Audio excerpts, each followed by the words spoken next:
My name is Jamie Trammell. I'm at Southern Oregon University. I'm on faculty there. I'm actually a landscape ecologist, so I'm really excited to be in with the other side of landscape, the design element. I'm here with Dan. We're both part of the Center for Resilient Communities. We're just a subset of a really big team doing this really fun project looking at alternative futures for the Magic Valley of Idaho. And so this is funded by a National Science Foundation. This is actually an innovations at the Nexus of Food, Energy, and Water Systems effort. And specifically, it was funded under the solutions part of that funding. And so this is a perfect opportunity for geodesign, right? This is the perfect opportunity to integrate between landscape ecologists, hydrologists, economists, geographers, and design professions to create some solutions. So if you haven't been to the Magic Valley of Idaho, it is magical. Twin Falls is sort of at the hub of it. This is where all the manure that we were talking about earlier this morning is now located because it's a huge dairy producing region. I think it's the third largest dairy producer in the United States now. And so there's a good nexus of issues here related to food, energy, and water.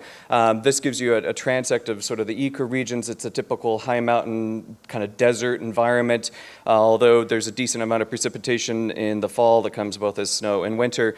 This is the upper Snake River Basin, so this is the headwaters are up in the Tetons. So it's a really beautiful region. And we are tasked at understanding not only the science behind the integration of food, energy, and water systems, but then, like I said, coming up with some solutions to their manure and other issues. And so, of course, we're here at the GeoDesign Summit. We're using geodesign as defined by Carl himself, but we're also taking a scenarios-based approach. So we're developing alternative futures. And so we've got this suite of modeling efforts, agent-based, watershed-based economics. We've got our suite of climate scenarios and future models that we're utilizing, and we're running that all through a pretty involved stakeholder group, developing these scenarios so that we can develop indicators, impact models, and eventually test some solutions, which is really the innovative part, I think, of this geodesign application. We're actually testing the solutions to ensure that they're actually resilient across multiple scenarios of change. And so we're using Alan Shear's approach to defining these scenarios we've gone through 3 different workshops already at defining issues and decisions, uncertainties, and then eventually coming to the scenario narratives themselves. We really like the idea of exploring multiple dimensions of uncertainty. So if you're familiar with Alan's work, this is the critical uncertainties that have been identified via the stakeholders and are being parameterized and understood by all kinds of representation models, which Dan will tell you about in a second. But this gives you a sense of what the stakeholders are considering in this region, which is really powerful, right? They are actually thinking very big, very integrated already, even though it's just a bunch of dairy farmers and rural development folks, and they're really tied into this global sense of, agriculture is a national security tool, right? As a critical uncertainty that's ultimately going to impact their region in undefined ways. And so we have created these scenarios. This is an example of one of the narratives of our quote-unquote mega drought, although a lot of the future climate scenarios don't talk about major droughts. That is obviously a critical uncertainty. And so this gives you a sense, it's drought. It's sort of the doomsday scenario, if you will, because it's also talking about tariffs that started like last year and continuing to impact the region, things related to just, decommissioning of a lot of agricultural land because of numerous regions. And a shout out to representations from the studio that Dan has taught.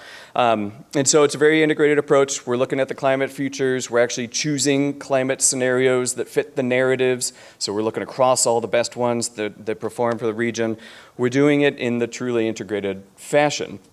And that's led to the representation models that are partially being addressed by a studio that I'll let Dan talk about now. Thanks, Jamie. So in the early days, we asked ourselves, how can we operationalize all of these all of this data together, but also stakeholder-driven assumptions about what this particular landscape is going to look like in the year 2050, but also research, actual live research. So the way that we answered that question was, let's run it through a studio. Let's get grad students to do that. We got them to understand how they can answer questions using from different scales. So from the landscape scale all the way to site scale designs, which they're in the landscape architecture studios, they're used to the latter, especially site scale.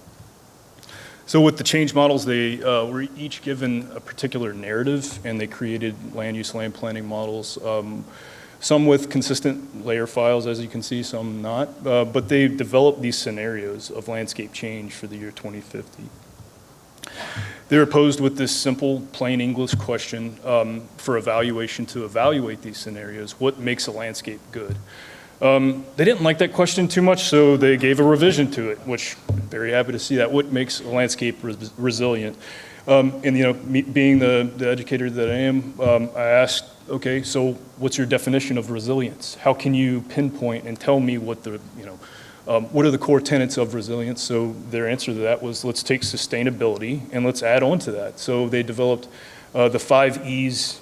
Aesthetics doesn't start with an E, I know, but these tenets of resilience, and they felt that this was a good metric to evaluate their landscape scale and site scale designs.